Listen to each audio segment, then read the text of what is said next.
Okay, welcome back. Hopefully you've already watched the assembly portion of this video series, unless you didn't need to or didn't want to or whatever. Anyway, we're gonna jump right into it. As I mentioned in the other video, I've left off a few pieces from the model. This is, of course, the Dragon King from Kingdom Death Monster.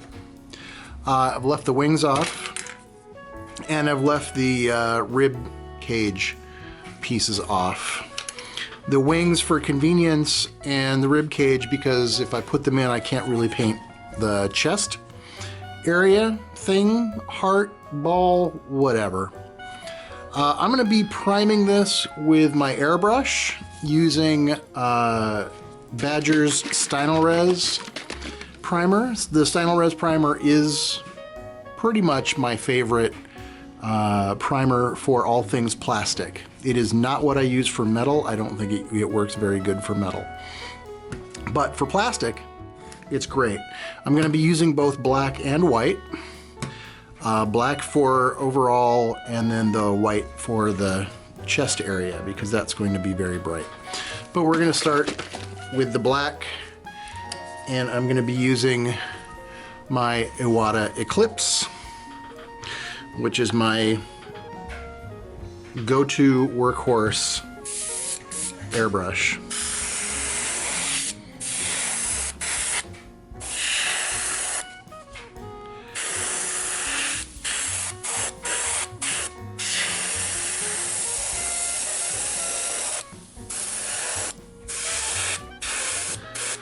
I haven't masked this off, but I'd really like to avoid getting paint in there, so just so that it glues well. I mean, I can go back in and scrape that out if need be.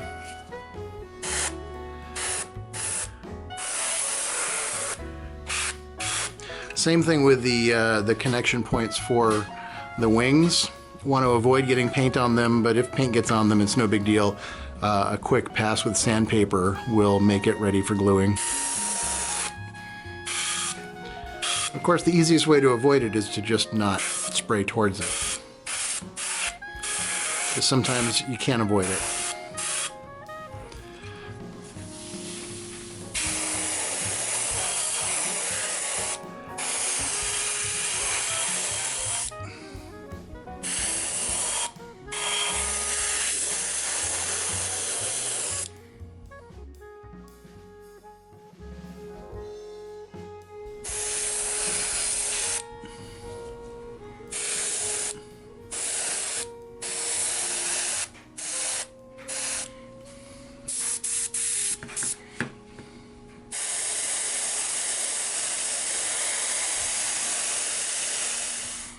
All right, with the primer on, I'm going to take this opportunity to look over the whole model and see if there's anything that needs to be cleaned up or sanded. I think overall I did a pretty good job with all of the seams. The only thing that's bothering me right now is this little line right here. It's not bad, but I think what I'm going to do is, like right here is worse than it is across here. This is really a terrible place to put a seam. But I'm gonna put some liquid green stuff over this area. I'm gonna let it dry. I'm gonna sand it down. And then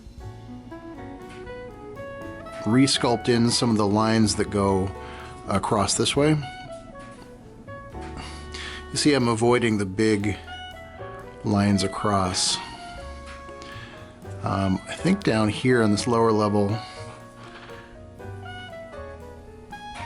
I'm going to put a little bit on, but I'm going to make it thinner.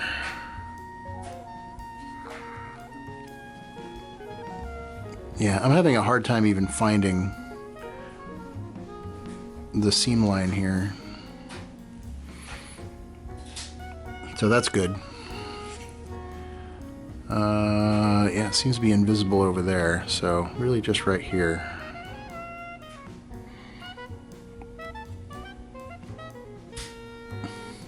So I'm gonna let that dry, and then I'm gonna sand it. And we'll just make sure that everything else looks good.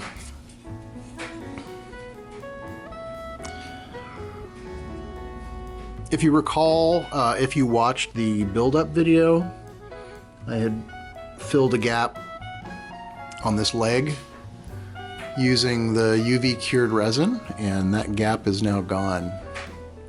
So, worked as expected, which is nice. So I'm gonna let that dry. I'm gonna do some sanding, a little sculpting.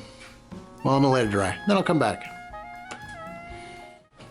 All right, while I'm waiting for the liquid green stuff to dry, which, by the way, you can speed that along with a hairdryer, which I started to do, and then I realized I have a lot of things to do here, so I don't need to hurry on one drying process when I can just move to something else.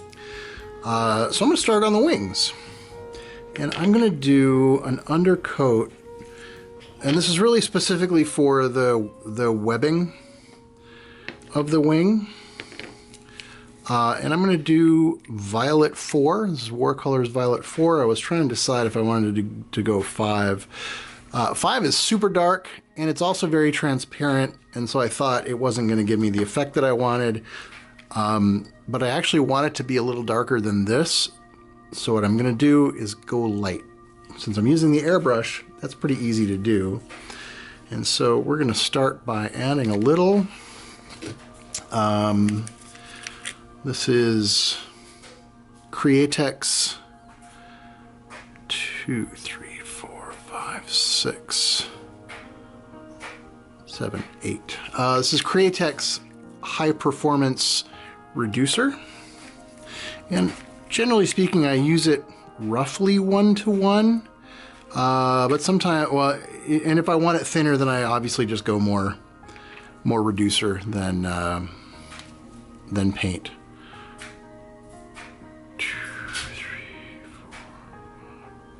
These drops are really big and thick, so I'm gonna not do an equal number.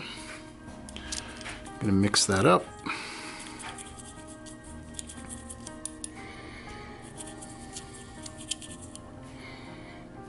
And for those of you going, why are you doing the wings in purple? I'm not. This is just my starting color, and it's a color that I kind of want to come through in the recesses and in the shadow areas. I like using subtle purples with my monsters. It's just nice to have hints of it, especially when you're using green, because this is going to be a predominantly green dragon. So this is just very, it's going to be very subtle.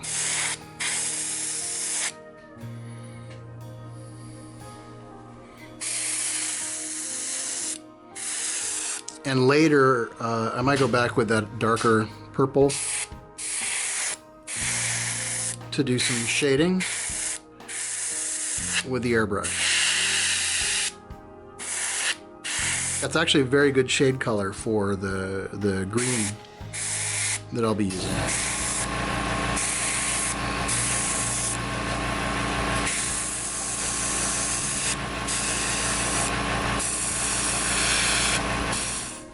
All right, I am going to go to my next step here, and that is to do the webbing part of the wings again, this time with my kind of core color. Now normally in the other green ones that I've done, and I think I've done 2 green and 2 blue, the other green ones I've done a darker version. Oh, actually no, I've done this color and then a lighter color. But this time I'm going to try and blend this color a little bit more with the color of the rest of the body. So I'm going to start with, well, I'm going to start with thinner, or reducer. Start with some reducer, let's say 2, 3, 4, 5, 6, 7, 8, 9, 10. I swapped airbrushes, by the way. This is now my Iwata CMB, Custom Micron B. It gives me a lot more control. So since I'm working in a more finite space and trying to be more subtle, I want my more subtle airbrush. Alright, so let's say, and this is also going to be a thinner mix. Uh-oh. 2, 3, 4, 5, that's good. And let's say 2 drops of this, and I'm totally winging this. I have not done this before. You know what? Let's mix it with 1 drop and see how that looks.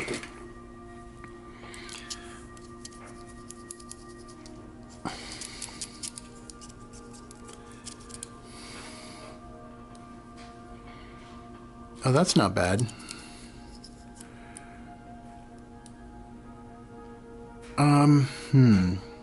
Yeah, 2 might go too far.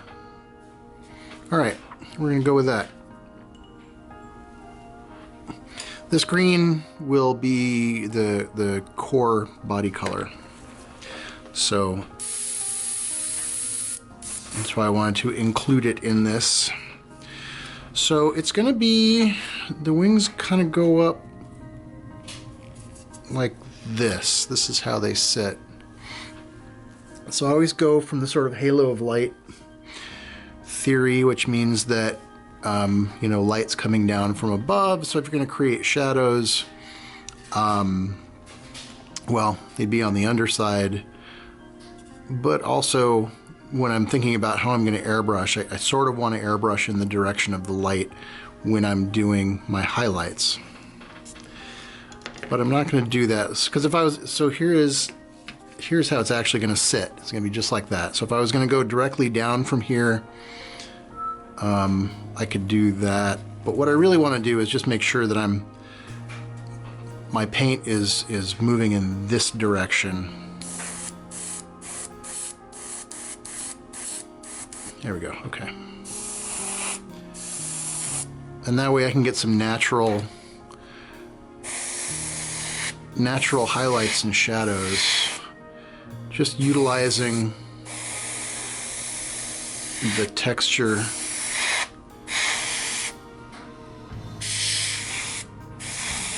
of the wing itself.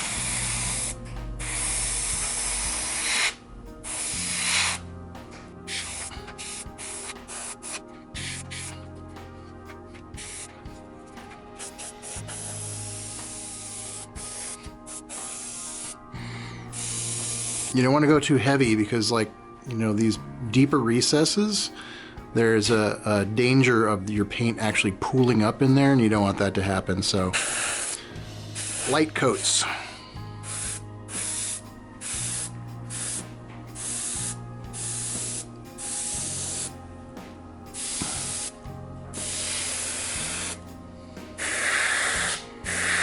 You know, and if you need to let one part dry, you just move to another section.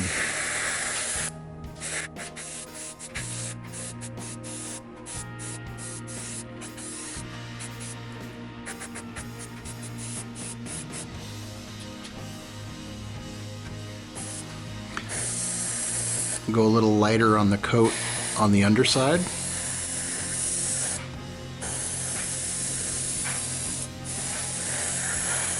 Let more of that purple come through.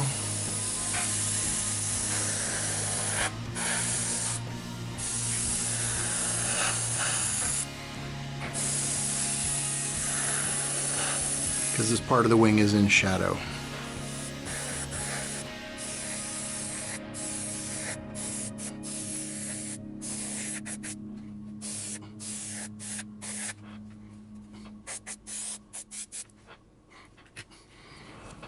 I can't remember if I mentioned the colors that I was using here, and that was Olive 5 from Watercolors, and this is Brown 1 also from Watercolors.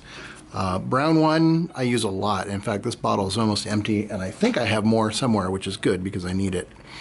The olive darkens the brown one very nicely and makes a really just nice shaded version of the brown. But now I'm just going to use the brown on its own. as a highlight color.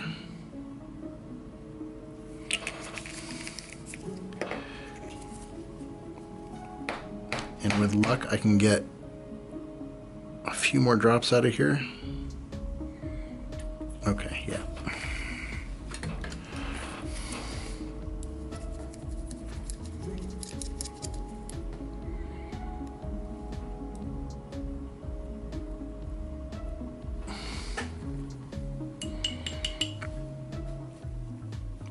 I'm going to be doing essentially the same thing that I did last time. But I'm going to be more focused on the highlights and not covering the whole thing.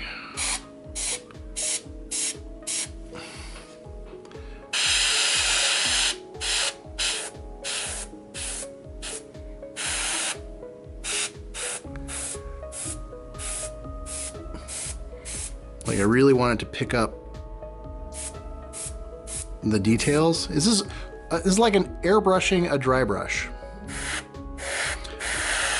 A very directional coat.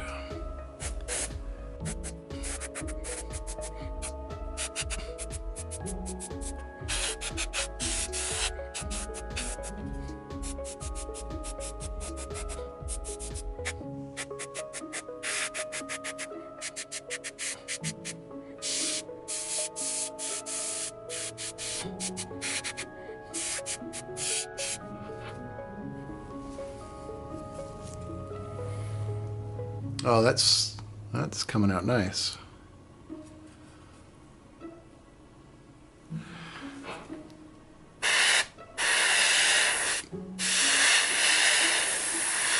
Now I'm going to do it on the back side here a little bit too, but I'm really just going to concentrate on the upper portion of this because as you get deeper down, it's really just completely in shadow. So it would lose a lot of the contrast and the brightness.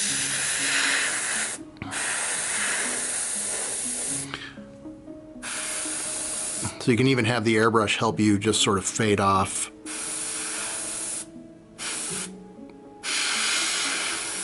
I mean, that's really what this is best at.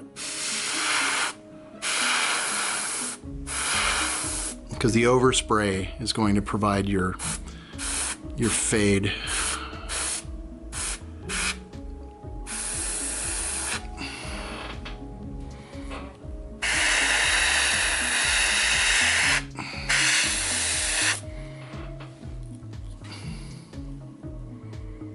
Awesome.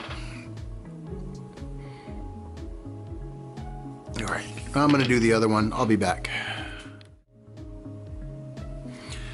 All right, I set aside the wings for the moment. I'm kind of happy with where they are right now, but I clearly am going to need to come back to them at some point. But I wanted to take another stab at the seam line. And if you didn't know it, the liquid green stuff is actually very sandable. I think a lot of people don't like it because they don't use it and they just equate it with the whole fine cast fiasco and ignore the fact that it's actually a pretty worthwhile product on its own. It has a very small use case because you can't use it to fix large problems. You can only use it to deal with little issues like this one. Any bigger gaps or seams, you're going to want to use something that has a little bit more bulk to it. But when you're, this is really for final. Let's look at it that way. It's for exactly what I'm using this for, which is like I already made one stab at filling the seam, and it got most of the way there, but it didn't get all of the way there. And you can use the liquid green stuff for that final cleanup. All right, so let me see. I got my little round file, which I can use to get these big lines back in.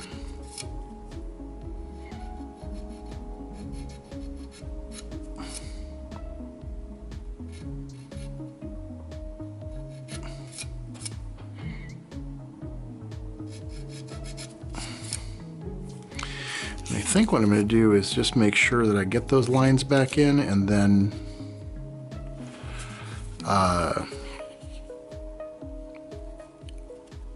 reprime it so I can really see what the surface looks like now.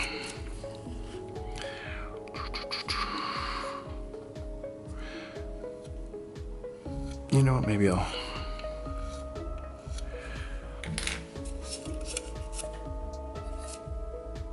Yeah, all right, so I'm gonna reprime that, take a look at it, see where we are. All right, be right back. Okay, I've got that neck area all taken care of. I want to move on to the chest because again, I can't fully assemble the chest pieces until that's done, and I want to be able to assemble this before I do the full body painting because it makes it easier to blend all the paint together. So we're going to take care of that now, and I'm sort of winging this part. I've done this, obviously, like I said, I've done this several times, but I've done it different ways, and I can't say that I've ever been 100% happy with my results. So this is just going to be yet another experiment.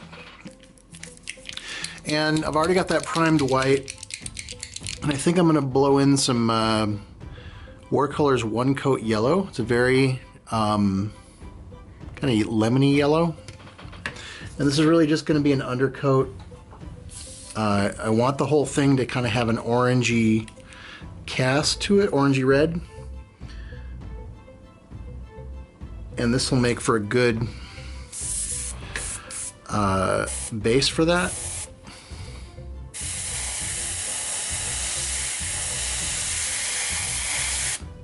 I guess part of the problem I have doing this is, I'm trying to kind of replicate the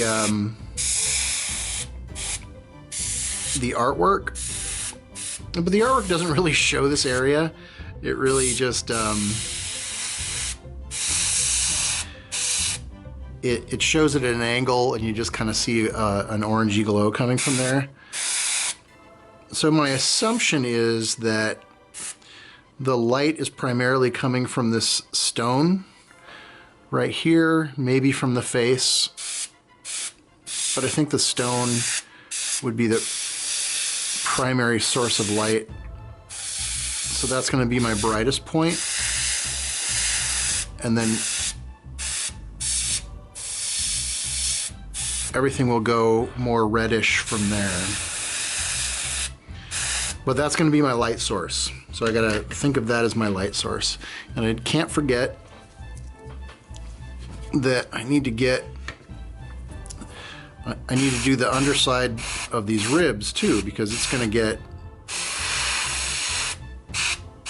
the light is coming out from the chest. And although you won't see the majority of this area that I'm painting right here, you will see some of it. So I just got to treat it as if you're going to see it. Okay. The one coat colors dry really quickly, so once I get the airbrush cleaned up, I should be able to move right to my next color. Okay, first experiment. This is something I have not done before. I'm going to be using the Watercolors Red Glaze through the airbrush and really going over everything except for that stone in the middle. Well, I'm expecting some overspray onto the stone, but I'm focusing on other things. My guess is that this will be super transparent, and it'll give me the opportunity to really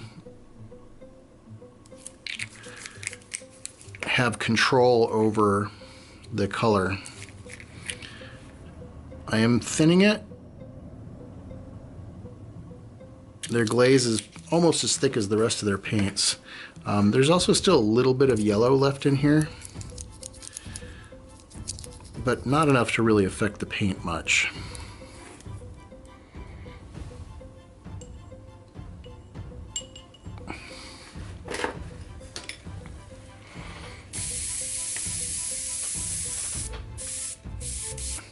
Let's start with this.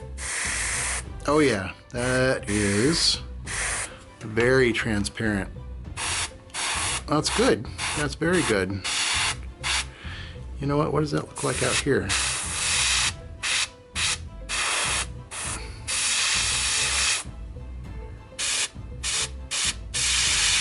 Oh, that's pretty cool. All right. Kind of what I'd hoped.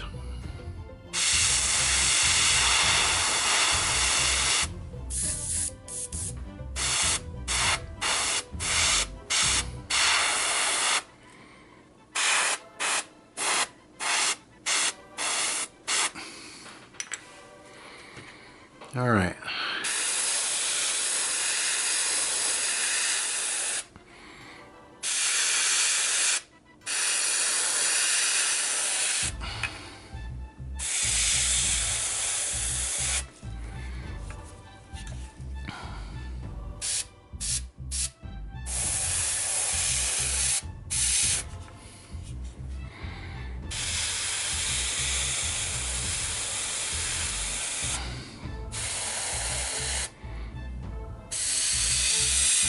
So again, I'm gonna focus on most of the color on the outsides, and then slowly work my way in a little bit.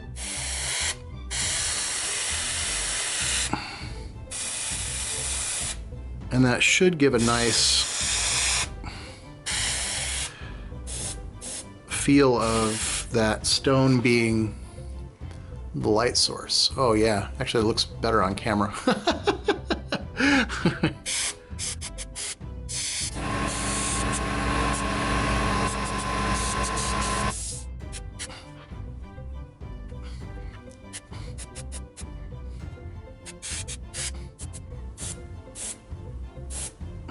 I'm hazing a little bit over the yellow just to better tie it all in.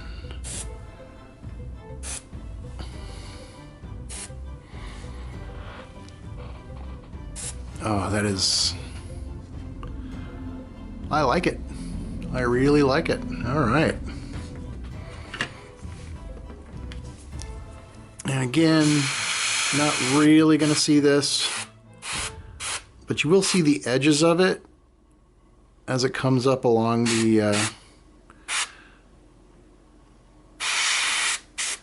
chest area. And you know what? I'm going to have to go back over this later anyway, because when I paint this all green, I'm going to need to blend the two things together. But this, at least, I know that the areas that I won't be able to reach after I've glued these pieces in are painted. Excellent.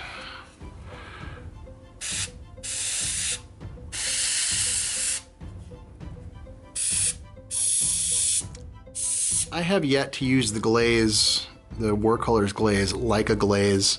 A couple of times that I've experimented with it, it's just been, it doesn't behave like a glaze, to me anyway. Haven't quite figured it out, but for a very transparent color, works great. Oh, that's, yeah, that's wonderful. Great, great, great, great, great. All right, be back in a minute.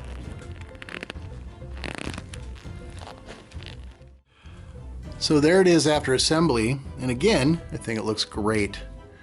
There is an issue that I'm going to have to deal with, and I'm going to do it off camera because this is a painting video and not a building video. And if you want to see how I do this kind of stuff, you can look at the other video. But there is a fairly serious gap running down here, and another one over here. And I'm going to have to wait for the glue to dry before I deal with it.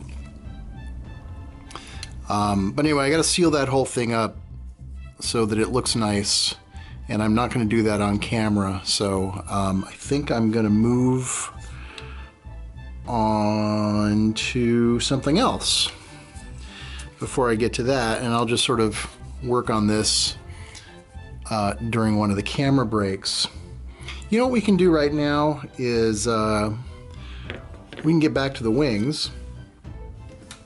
And what I can do is start the base coat on the fingers. And as I mentioned before, the Olive 5 from Watercolors is going to be my main color. 8. All right. And again, going to be using the Iwata CMB because I want to be able to freehand this. I don't want to have to mask anything off. And I'm going to do some of this on camera, and then I'm going to take it off camera and finish it because I have to work fairly close. There we go. All right. And it's always possible that I'm either going to pull the work out from where you can see it,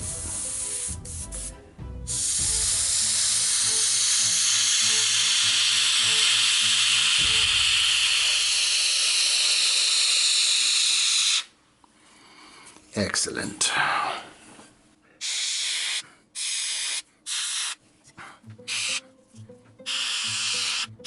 Yeah, when doing something like this, I mean, aside from having an airbrush that can get in really tight, I mean, I could probably do this with my other airbrush as well. It's just easier to do it with this one. But just always keep track of where your overspray is going. Because right now, if I'm doing the inside of this, I'm pointing the airbrush this way, because that way, as long as I don't pull down too much, all the overspray is going away from the areas of the model that I don't want to get paint on. If I had it this way and I was trying to do it like this, all that green overspray is going to get on the fleshy bits over here, and I don't want that to happen. So yeah, you just keep track of where you're pointed and where your overspray is going. And then you can freehand this stuff.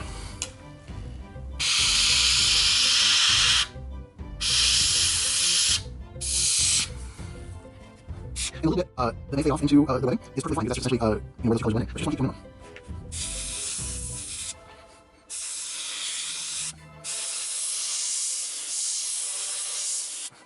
Look at that.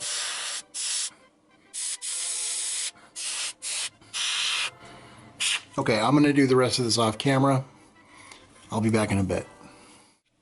So real quickly here, I realized that I missed something in my discussion of overspray. Some of you might have been wondering, well, hey, that works fine for the outer fingers, but what about the inner ones? Well, that's when you dial back the air pressure a little bit, hold your breath, and very carefully go in directly. There's just no way around it. You know, sometimes you just have to be super careful, and that is one of those times. But as you can see, it's been working fine. And again, I could probably do this with my other airbrush, but it becomes much easier when you have an airbrush with a super fine tip. So, yeah. Anyway, I gotta get back to it. This worked out really well. So next is highlight color, and I'm just using Olive 4 from Watercolors. It's just a little bit lighter version. And again, I'm going to get started on camera and finish up off camera. Obviously, in this case, I have to be a lot more careful.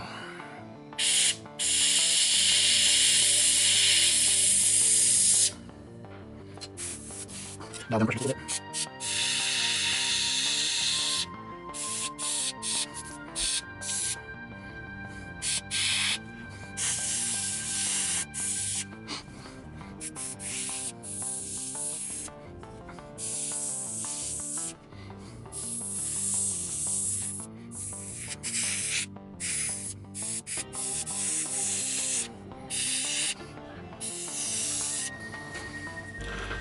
All right, yeah, I'm gonna finish this up off camera, and then I think I'm gonna go for a little bit lighter color, like on the tips, and maybe where the joints are. But I'll come back and we'll do that. You'll get to see some of that, maybe all of that, because that might be a little bit easier to do on camera. Okay, be back. I decided to go in a little bit different direction. So this is Olive 4, which was the last color I used. This is Olive 3, which is quite a drastic jump. But I thought as a highlight color, it might work reasonably well, and if I controlled it, it didn't have to be overwhelming, which is really one of the reasons I didn't immediately think of using it. But it will, my initial idea was to just lighten Olive 4 with white or a gray. But Olive 3 will actually put a little bit more, I don't know, spark into it. But again, I'm gonna want to be kind of ginger with it. So this will give that green a little bit more richness, but I don't want it to turn into, you know, yellow-green, which is really what it is. So I'm just going to be really careful with it. Focus on these tips, blend it out a little. Add some at the joints.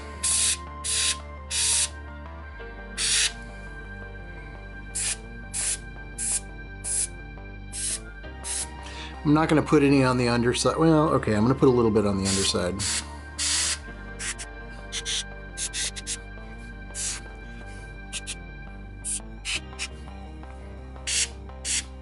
Of course, this also means that this is going to get used on the rest of the model as well, and I'm okay with that.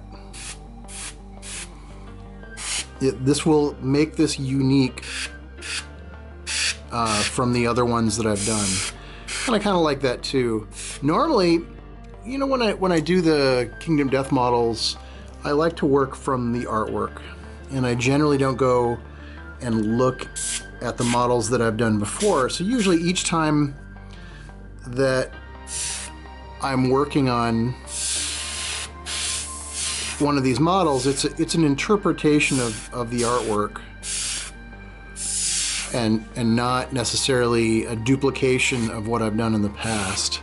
So there's going to be a lot of similarities, but differences as well, because, you know, every now and then I see something I didn't necessarily see the first time when I was looking at the art, and I try to incorporate that into the model that I'm doing right then. And so that means that the piece that I'm doing is going to be unique for that customer, which I think is nice. Of course, every now and then you get something that's like, well, I kind of liked how this worked out last time, and I don't see any differences, and so it's going to be kind of the same. So it's not always different, but I do it when I can or when it makes sense. All right, I'm gonna go do the other one, I'm gonna double check this to make sure I got as much on there as I want. Then I think I'm gonna add the red in. There's some red shading that goes on the edges of the wings, and I think we can work on that next. Be right back. All right, let's do the red. And I went back to the red glaze from Watercolors. I was so happy with how it turned out on the chest that I decided I was gonna see how it fared here. And again, I'm gonna be very directional. I want it to fade off in that direction.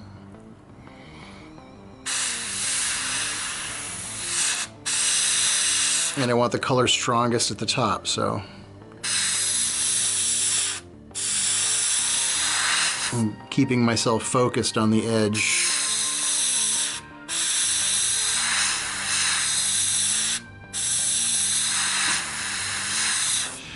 And because this is a very transparent color, it's going to really fade off nicely, and it'll give me a nice blend.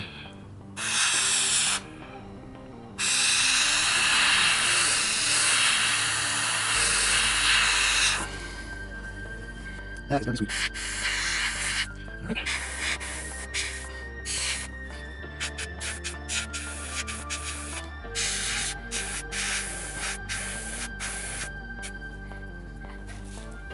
Yep, already did the other one. I like it. I like it a lot. As it dries, the color is getting a little dark.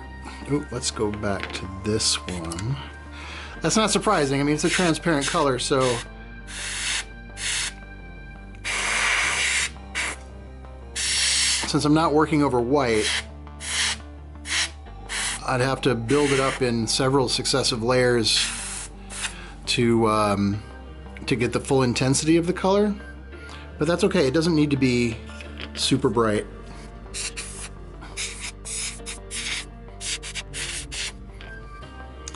Okay, I'm gonna let that go. I think at this point might be best to, well, touch up this primer and then base coat the dragon. Oh, I still haven't done that. Okay, I'm gonna go fix that, and then we'll come back and we'll base coat the dragon. All right, so I got the whole thing base coated with olive 5. I've now loaded up with some olive 4. And I'm gonna start my first highlight, really a broad highlight.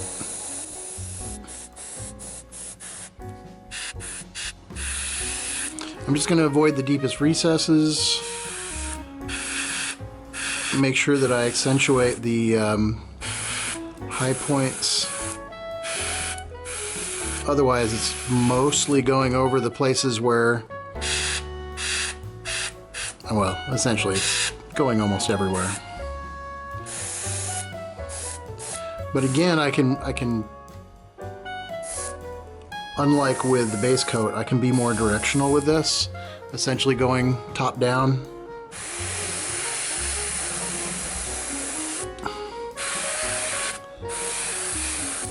But I still want to avoid things like getting into those recessed areas there. Again, you can kind of think of it how you might approach a dry brush. Sort of. It's not a perfect analogy, but it's not a bad one either.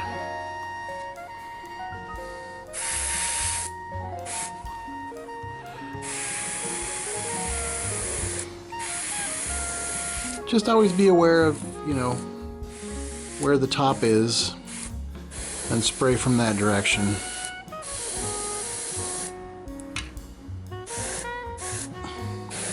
You might as well have the detail working for you.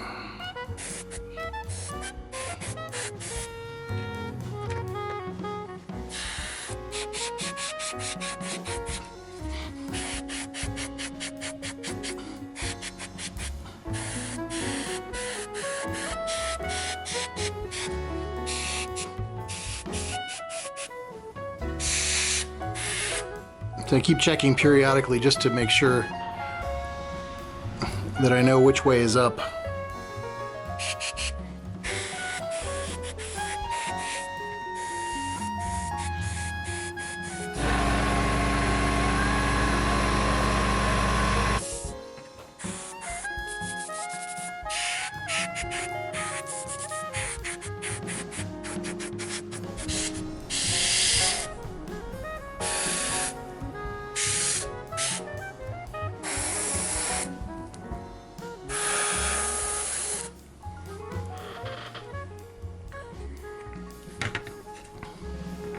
All right, I'm gonna have to get in a little closer, so I'll be back in a minute.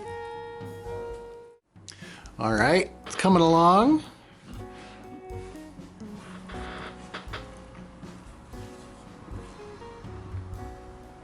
And I think I'm gonna go for the olive 3 again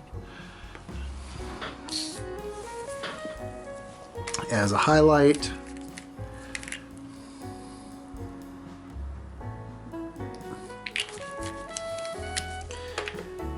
We'll see how it goes.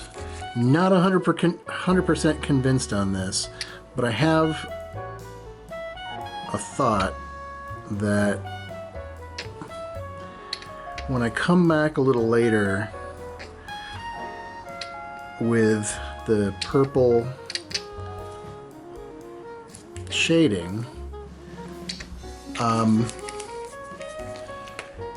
think it's going to tie it all together really nicely. So we'll just have to see how that goes. I made this fairly thin.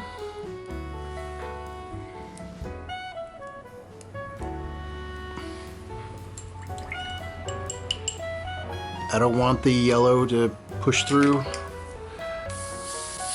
too hard.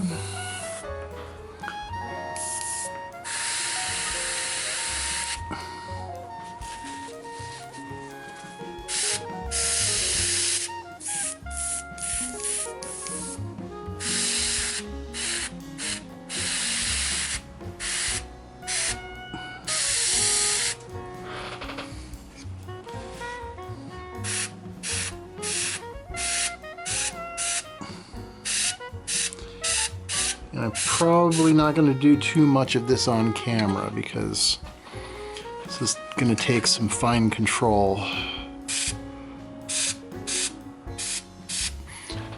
But I am already liking where that's going, so.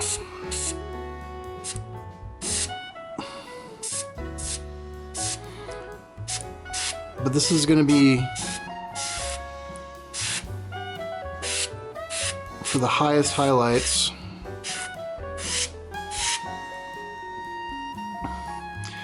To really define the shape of everything.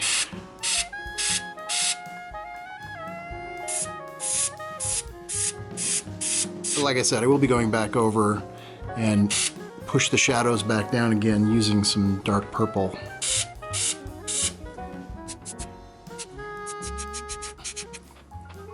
It looks a lot stronger on camera than it does in person. But then, you know, so did the chest, so.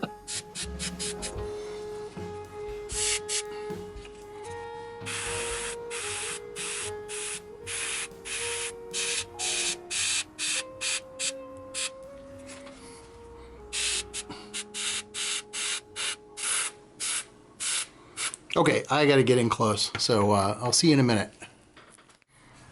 All right, I like how this is coming along, but we're not there yet. I think I'm going to want to do the underside of the throat here. I've normally done this lighter color, and I think I'm going to do that again this time. I'm going to use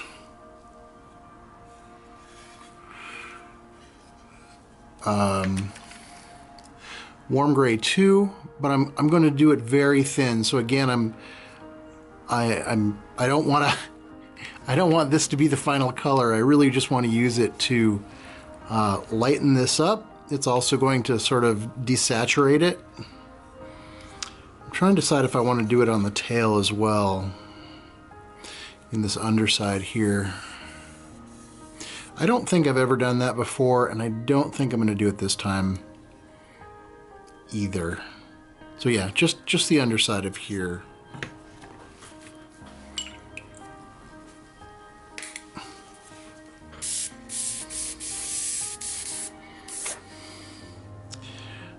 Again, want to be really careful. I don't want to get this up into the other part of the neck.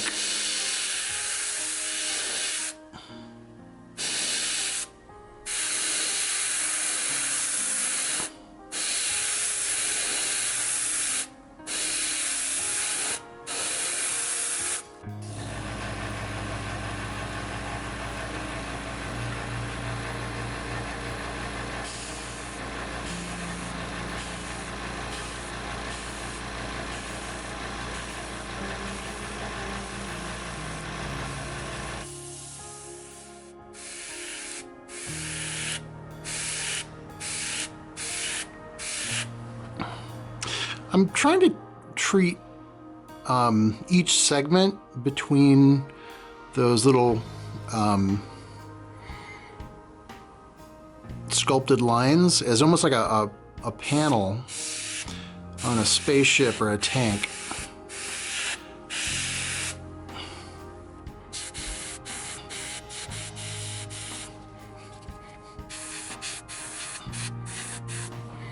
So this side's pretty heavily in shadow, so I'm not going to do it as much. This side should be brighter.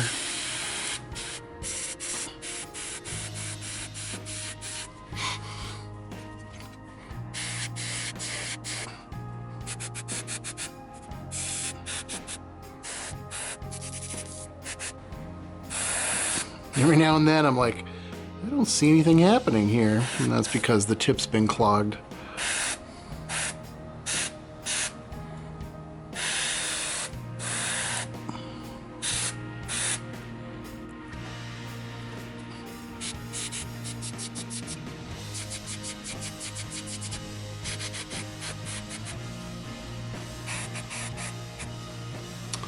You know, as long as I got this color here,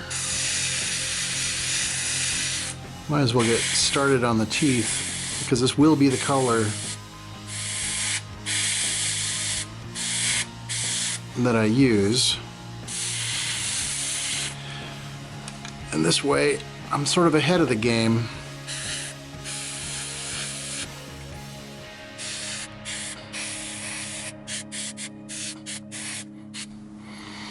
Fantastic.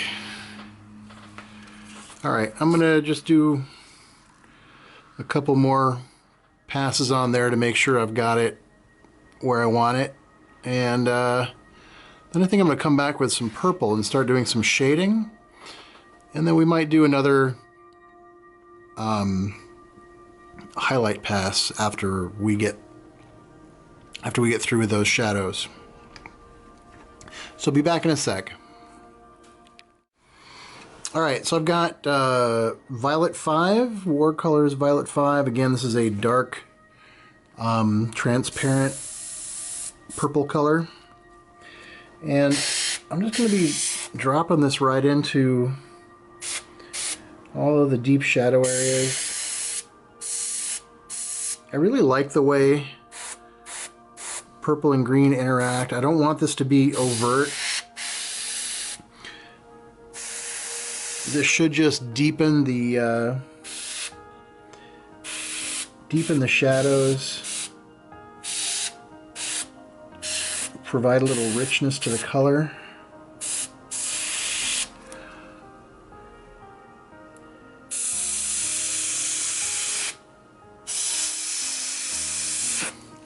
But because it's super transparent, I can really control it.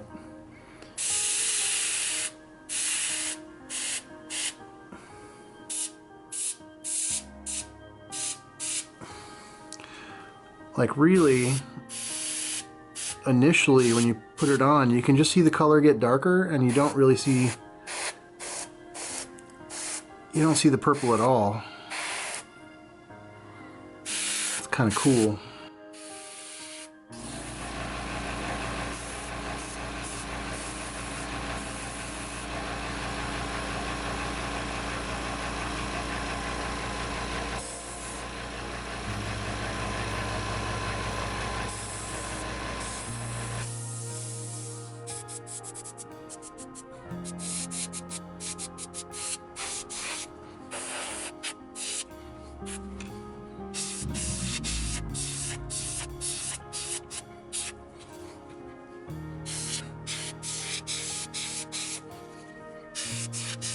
You see it? Yeah.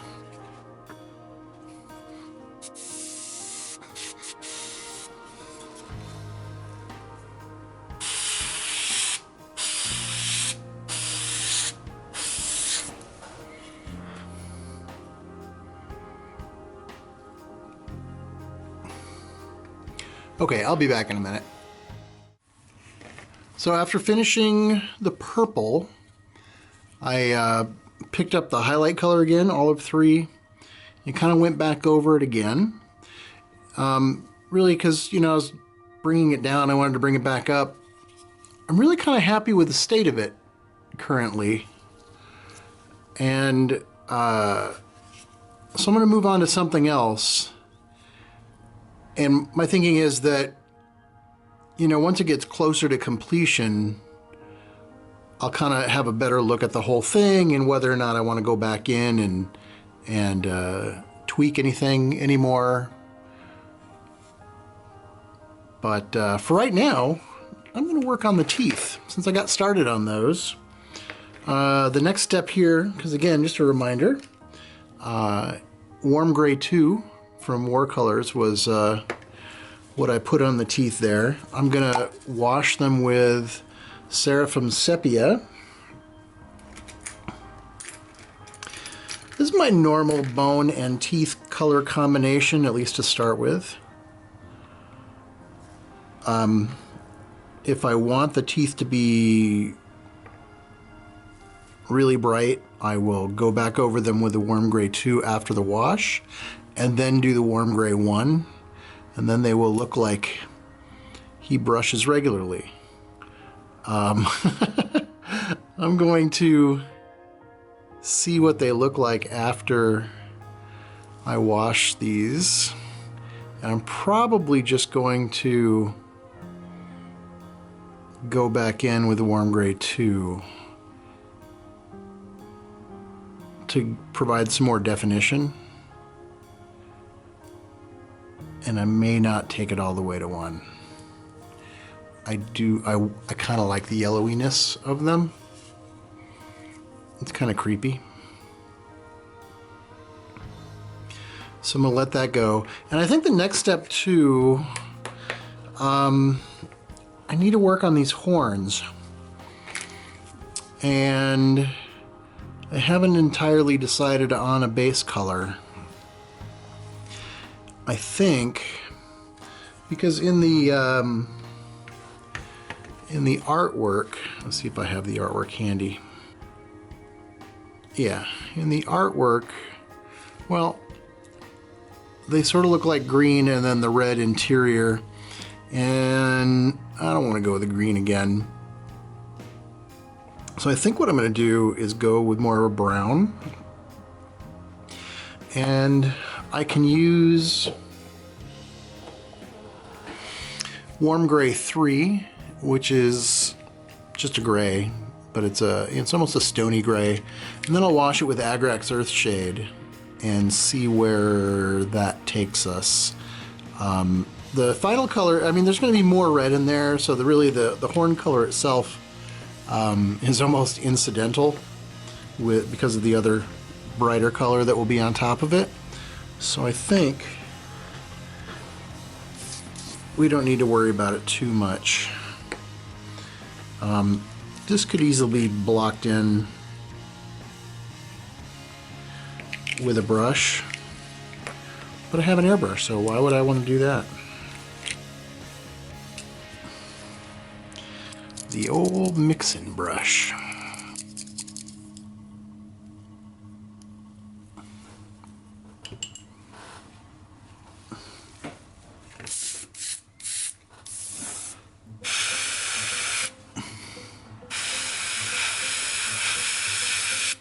This is another situation where I want to be really careful not to get overspray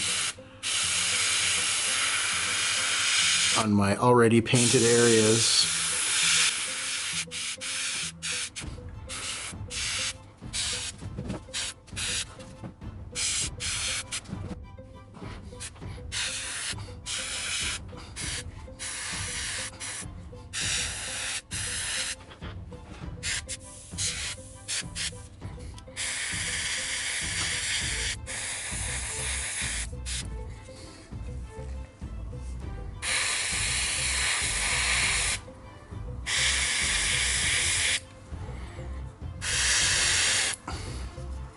So you can see where getting down in there is a little problematic. So what I'm going to do is just carefully work my way in that direction and keep an eye on the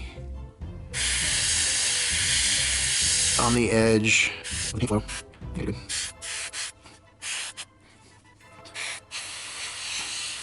and actually, I can let that fade into the darkness there. That is a perfectly good place for a shadow. So I don't need to push the paint all the way into there.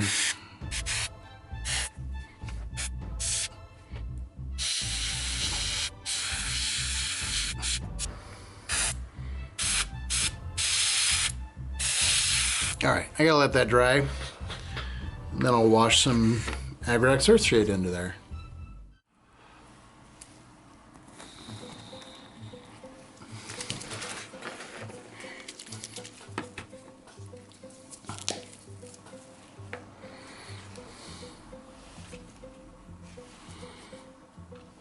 I got my mixing brush. It's a good, nice, large brush for doing this area.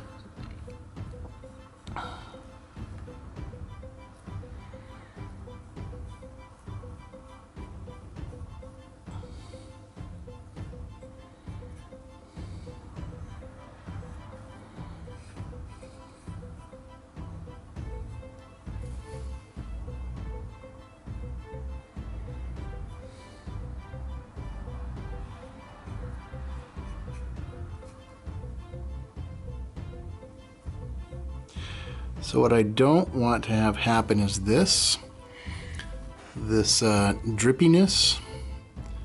So when I see that happening, I'm going to blend it out. A little bit of pooling is okay. It provides some, like, see how this is all building up on the edge there? That's kind of nice. I like that. But when it looks like drips, that's a good time to spread it out.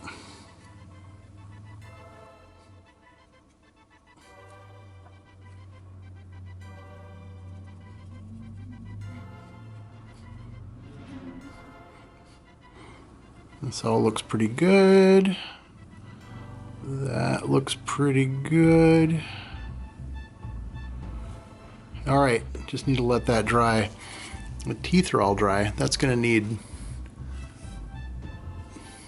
a little application of warm gray too. Maybe I could just do that right now.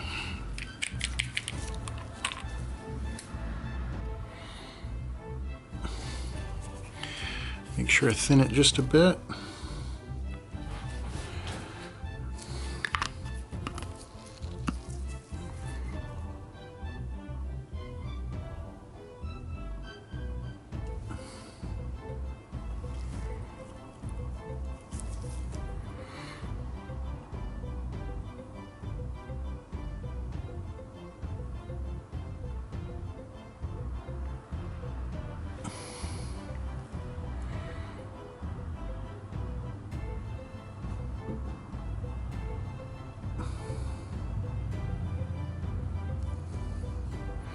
This is going to take a couple of thin coats to get it where I want it.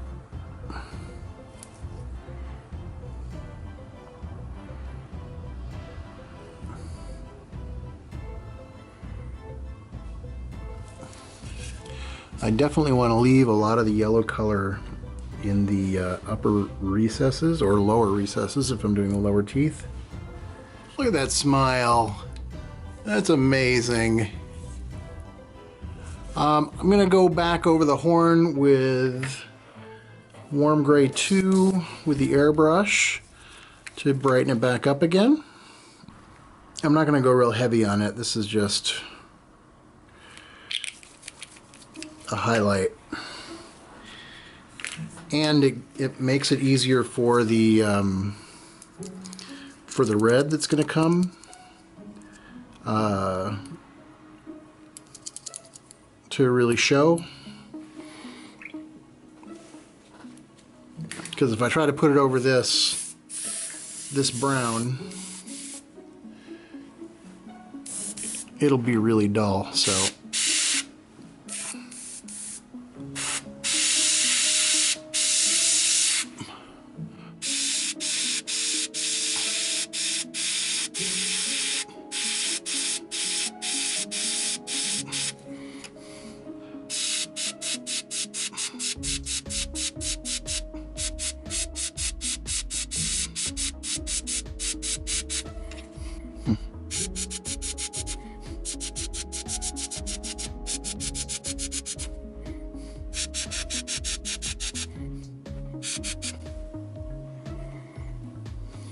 all right, I'm going to get the rest of this off camera. Be back in a moment. All right, I'm going to do the red glow off of the horns. I don't know what that represents, but it's there in the art, so I'm going to do it. And to get started, I'm actually going to undercoat with white. I'm going to do a little pattern up each of the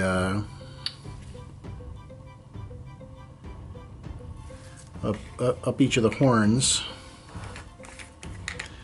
and then I'm going to go over that with the red glaze that has been doing so well for us. And what that'll do is that pattern will appear as a bright red. Damn it.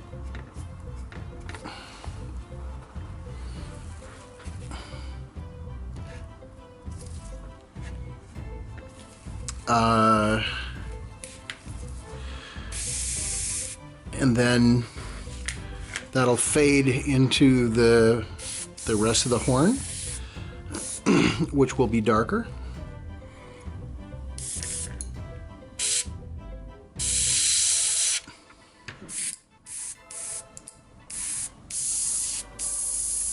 There we go.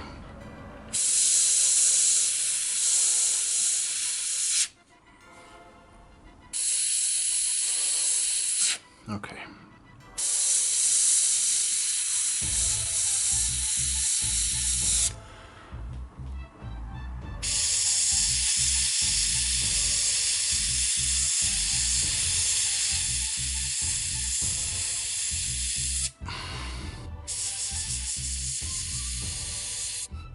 Not much pen.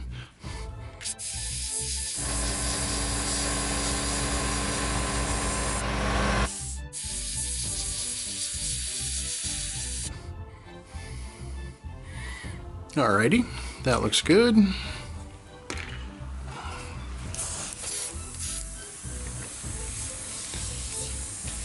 Alright, here we go.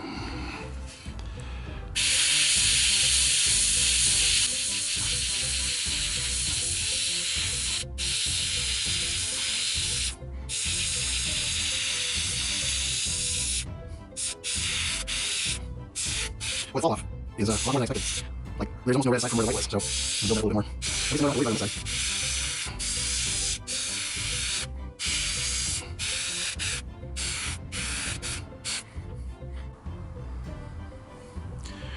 Alright, I might actually add a little yellow down here. Well, we'll come back to that, let that dry. So I've been noodling around with a few little details, like the eyes. And I put some warm gray too on the rib cage and on the claws. And I'm just letting those dry. And right now, actually, what I'm thinking about is the runes on his body. And I've done these before. And generally speaking, it's mostly like a freehand thing. But what I think I'm going to do is kind of sketch these out with white paint and then airbrush over them with a golden yellow, and sort of like with the horns, it will bring out the rune will be very distinct because of the white, but then there should be some nice fading off because of the airbrushing, and not too much because yellow is generally really generally very transparent. I'm also gonna be there's all these little like pimples, and I think I'm gonna pull those out with olive 3, or maybe even olive 2, which is even more yellow than this. But we'll see what the 3 looks like, and if I think they need to be a little brighter, then I'll do the 2. I have not put any yellow in there yet. I'm still thinking about it. I actually think I'm going to go another coat of red on there as well. But I think in order to do the runes, I need to do those by hand. I need to do it close up. Can't really do it on camera. And it's not something I'm particularly good at, so it takes a lot of effort. Oh damn. I keep getting light colored paint flicking out of the, well, I'll have to paint that back in. It's when I'm mixing up the paint, it's splashing. Oh, there it goes. Oh, gone. Perfect, okay. And a little more. That's annoying.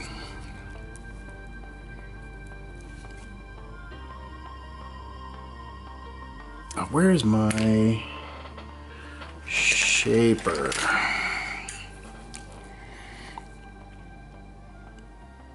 Maybe that'll do it. There we go. It's almost like an eraser. This is like a little silicone brush. I sometimes use it for sculpting. Okay, good. Good, that's got that taken care of. So yeah, I'm gonna go in and hand paint those runes on there. When I'm ready to do the airbrushing, I'll come back, and that way you'll be able to see them before I get to that stage. Be back. There's my symbols.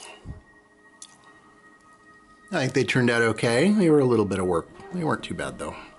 I'm gonna use Vallejo Game Air Gold Yellow, because this is kind of exactly what I was looking for. I was almost going to use Watercolors Yellow 5, but then I remembered I had this, and that was closer to my ideal. I'm still going to thin this, even though it's airbrush paint. I'm going to do about 50-50.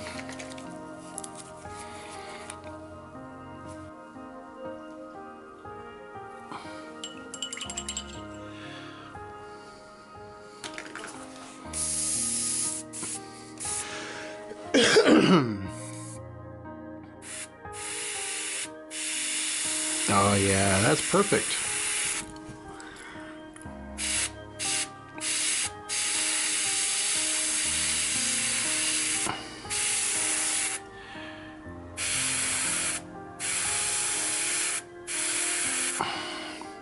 So I'm going over it multiple times so I can make sure I get a little bit of a yellow glow around the symbol.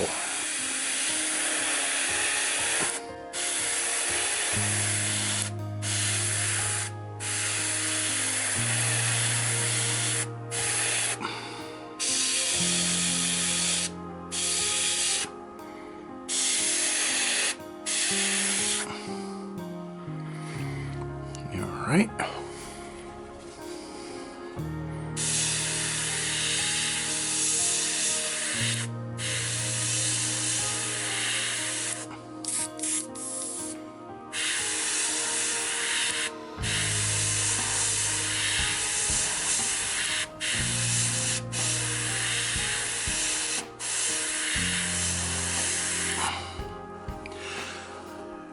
Oh yeah, that's looking really good.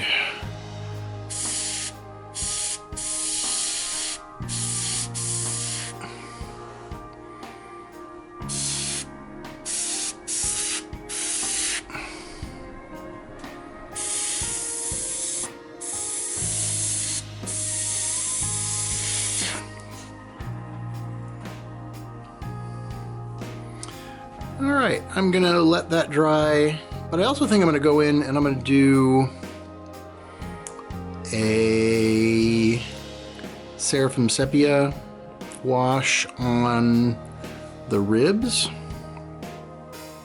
and then Agrax Earthshade wash on the claws, and then I'll come back. I actually took a break because it was nighttime and time to go to sleep. So this is the next morning, which is why the lighting is a little weird right now. I've got sun coming in from the window over there, and it won't be there for very long. It's just, there's this little sliver of time when the sun just comes straight through the window. At that point, it'll be gone in a little while, and I didn't want to wait, so we're gonna get going, and we're gonna talk a little bit about the last things I did last night before I stopped. And so I added that yellow I mentioned. It's really the same yellow from the runes. I did all the little pimples in the olive 3, as I mentioned I was going to. I noticed that I forgot some runes on the arms, so I'm going to get to those first thing today. You also might notice that the wings are now attached. That was the last thing I did before I wrapped it up for the night. I just felt like it was a good time. It wasn't necessarily the ideal time, because and speaking of not ideal time, I got to work on the and you can't really, and this is part of the problem here, I got to work on the claws, the foot claws and stuff, and that is essentially multiple passes of Agrax Earthshade over Warm Gray 2, which gives it a really dirty bone look. And I'm probably going to go back over that a little bit today with some of the Warm Gray to just sort of bring the highlight back out. I'm going to dot the eye with some yellow. And I think in this case, I'm just going to use the yellow 5. It's going to be fairly transparent. And so it's not going to be a very, you probably won't see like a real dot there. It'll be more of a, more subtle of a highlight. It'll make the eyes go a little bit more orange, which is cool. I need to clean up the edges where the wings attach. I knew I was going to need to do that when I got around to doing it. It's not a lot of work, but it's going to be a little bit. You know, it's going to be a little sanding, some primer, and then paint, essentially to to blend all the edges together. And at that point, we're going to be nearly done. So I think, but what we're going to do first thing, I'm going to put those runes on, and I think it's, I got to take a look. I think it is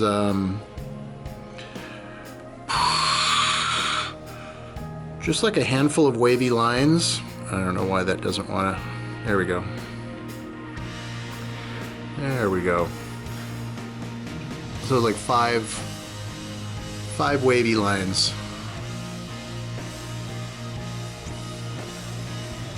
Kind of canted at an angle downwards from the outside to in. And I'm going to approach that in pretty much precisely the way that I did it yesterday.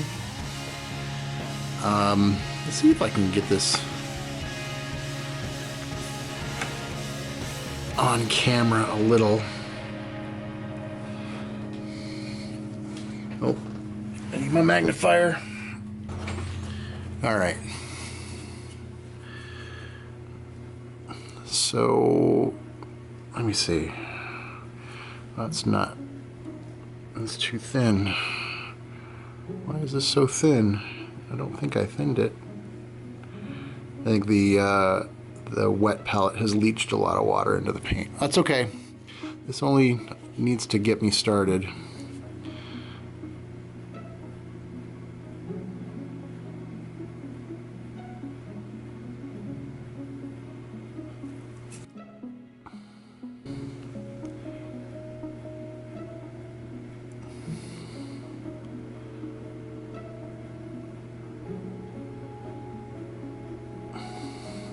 Yeah, and one nice thing about the Warcolors paints that I've discovered is that they are really easy to remove if you have a problem. If you get to them fairly quickly, I mean, even if they've been sitting for a few minutes and are essentially dry, you can work them with a brush. I think you saw me do that yesterday. What did I do that with? Oh, I was taking off, yeah, I'd actually accidentally splashed a little paint on. And I don't even know how long that had been sitting before I was able to clean it off. But you essentially have a little while.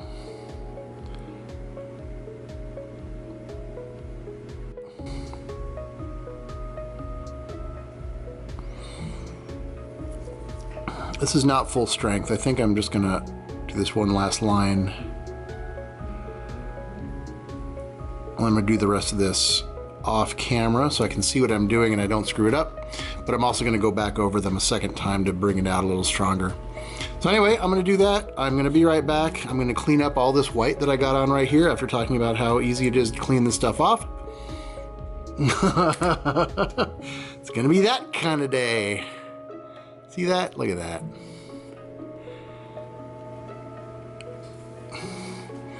Again, I'm using my silicone shaper brush. Anyway, I'm gonna go do that for real off camera. Okay, be back in a bit. See that? The sunlight is already gone. Well, not completely, but that big streaming bit of sunlight. I always find this interesting to see really just how transparent these yellows are. I had gone ahead and cleaned up the hands.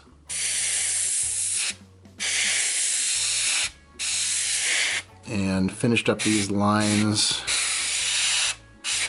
I added the dots to the eyes. I really like how it makes them pop a bit more.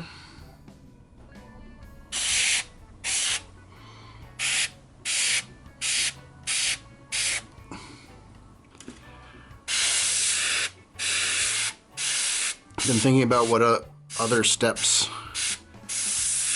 I need to do to finish this up. I'm going to add some red to the ribs. In previous ones, I've mostly sort of enveloped that whole area in the glow. So I do think I'm going to add some more red to the outside of the chest.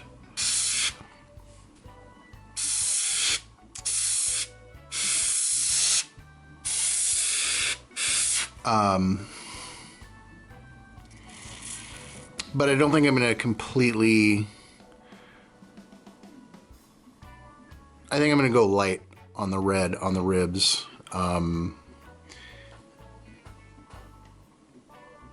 Well, we'll see. You know, it's going to be one of those, I'll figure it out as I'm going along and seeing what looks right. And a lot of times that's what I do while I'm painting. I was actually very happy to get the wings on. I was feeling like there was just way too much green when I was looking at the model without the wings. But then once I got the wings on, I was like, oh, okay, great. Yeah, that's all balanced out really well now. So I no longer have that feeling.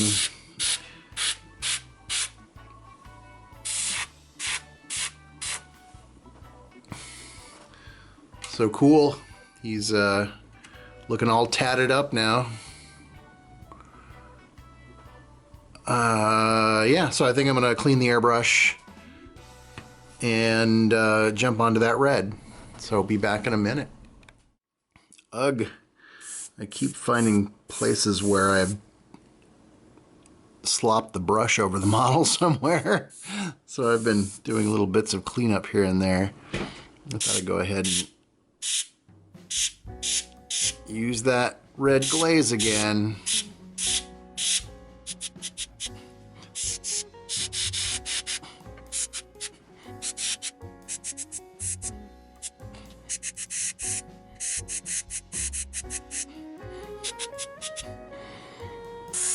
In retrospect, this would have probably been a good thing to do while the ribs were off. But you know, sometimes you don't think of those things in the moment.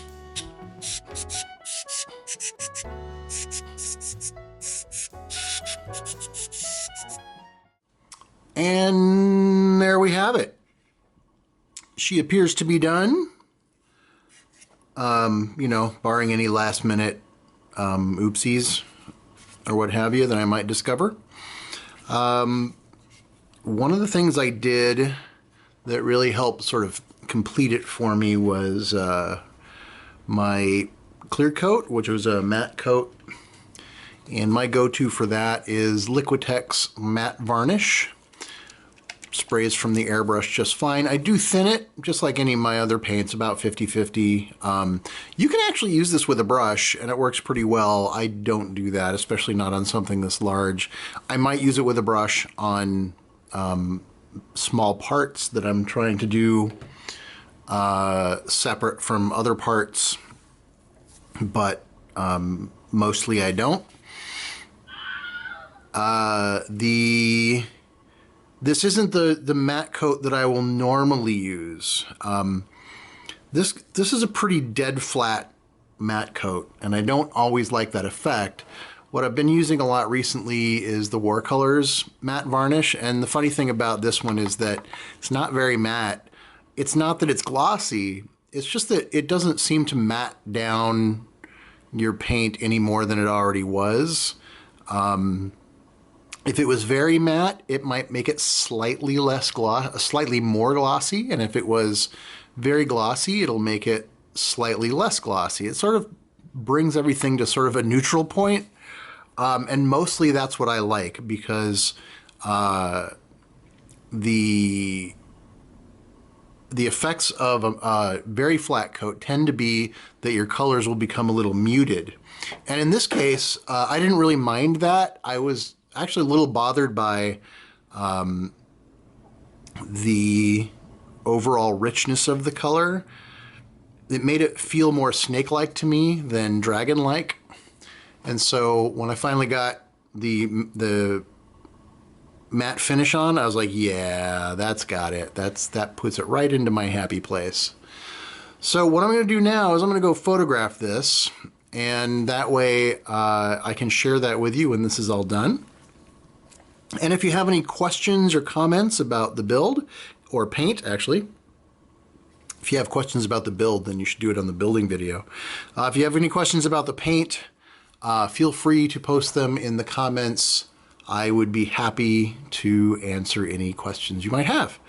So yeah, that's going to do it. Thank you all for watching. Thank you for watching any of the videos that you watch, but thank you for watching this one in particular, because this is the one you're watching right now. That's going to do it. I will talk to you all later. Bye-bye.